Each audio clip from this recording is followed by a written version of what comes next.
जी औज़ुबिल्लाहि मिनश्शैतानिर्रजीम बिस्मिल्लाहिर्रहमानिर्रहीम। अर्रहमान legal consultant में हम आपका वेलकम करते हैं। जी आज हम आपको बताने जा रहे हैं कन्फेशन के हवाले से कि इक़बाल जुर्म किसे कहते हैं। कन्फेशन और एडमिशन, ये दो लफ्ज़ आपने सुने होंगे। आप समझते होंगे कि ये दोनों लफ्ज़ एक ही हैं। कन्फेशन भी और एडमिशन भी एक ही चीज़ का नाम है, लेकिन in reality this two term are different from each other. The main difference between them is that every confession can be admission, but every admission can not be confession. और उसके बाद दूसरा जो डिफरेंट है वो ये है कि the term confession is use in criminal cases while the term admission is use in civil cases. उसके बाद मैं आपको बताने जा रहा हूँ कि कन्फेशन किसे कहते हैं।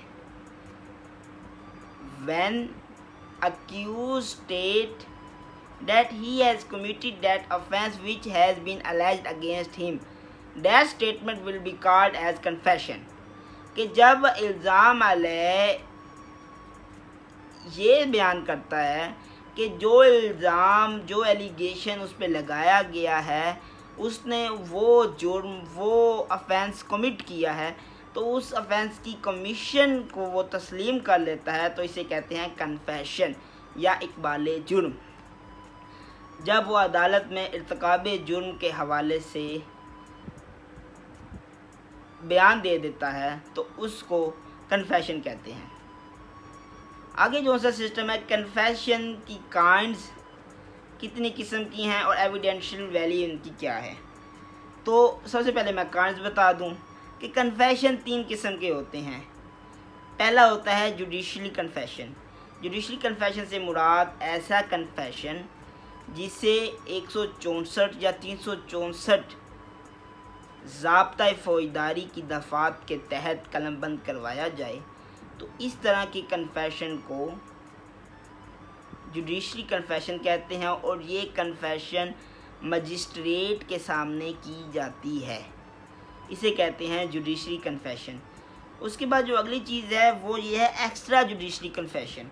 एक्स्ट्रा जुडिशली कन्फेशन से मुराद ऐसी कन्फेशन, ऐसा इक़बाल जुर्म जिसे मजिस्ट्रेट के सामने ना किया जाए।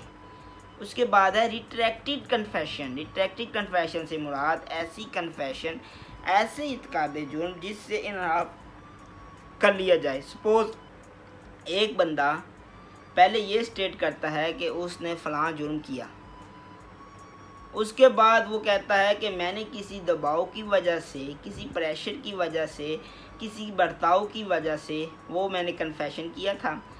अब मैं इसे रिट्रैक्टेड हूँ, मैं इसे विड्रा कर रहा हूँ, इसे रिजेक्ट कर रहा हूँ।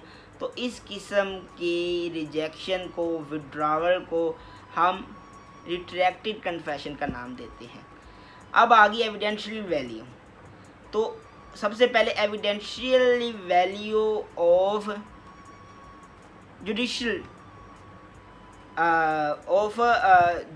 कन्फेशन।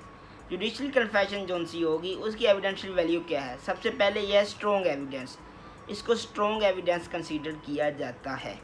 उसके बाद जो है बेसिस फॉर कन्विक्शन, तो इसे बेसिस फॉर कन्विक्शन बनाया जा सकता है क्योंकि ये वॉलंटरी होता है और आज़ादाना होता है, इसलिए इसे बिल्कुल बनाया जा सकता है क्योंकि इसमें तायद व तस्दीक भी मुकम्मल होती है। उसके बाद है कि एडमिसिबल एविडेंस। तो क्या ये एविडेंस जो सा है ये एडमिसिबल एविडेंस है। तो कानून शहादत हमें ये कहता है कि अगर अदालत महसूस कर लेती है कि इक़बाल जुर्म आज़ादाना और रज़ाकाराना है, तो ये तस्दीक या तईद के बगैर शहादत में काबिल कबूल और काबिल तस्लीम किया जा सकता है, मतलब एडमिसिबल है। उसके बाद अगली चीज़ है कि evidential value of extra judicially confession. तो एक्स्ट्रा जुडिशनल कन्फेशन की एविडेंशियल वैल्यू क्या है। सबसे पहले तो ये वीक एविडेंस होता है। वीक एविडेंस होता है तो बेसिस फॉर उसे कहते हैं कन्विक्शन, इसे बनाया जा सकता है कि नहीं बनाया जा सकता। क्योंकि ये एक वीक एविडेंस है इसलिए इसे बेसिस फॉर कन्विक्शन नहीं बनाया जा सकता।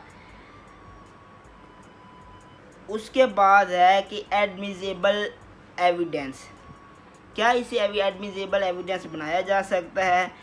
तो कानून हमें ये कहता है जब इस बात की तस्दीक व तायद कर ली जाए और ये आज़ादाना स्टेटमेंट हो तो फिर इसे बनाया जा सकता है एडमिसिबल एविडेंस, अदरवाइज इसे एडमिसिबल एविडेंस नहीं बनाया जा सकता।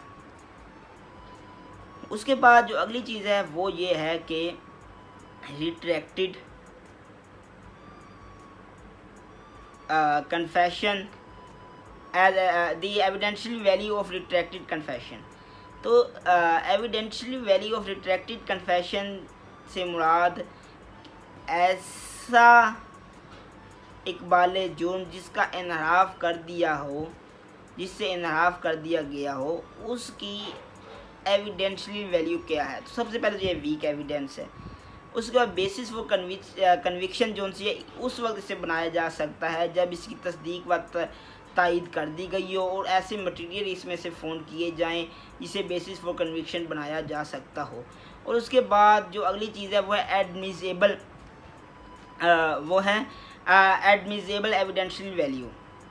तो एडमिसिबल एंड एविडेंशियल वैल्यू इसे सिर्फ उस वक्त बनाया जा सकता है जब ये आज़ादाना हो, रज़ा कराना हो और इस बात की तस्दीक व तायद कर दी गई हो, तो ऐसी सूरत में इसे एडमिसिबल एविडेंशियल वैल्यू कंसीडर किया जा सकता है। जी बहुत शुक्रिया। आज का हमारा टॉपिक ख़त्म हो रहा है। अल्लाह हाफ़िज़।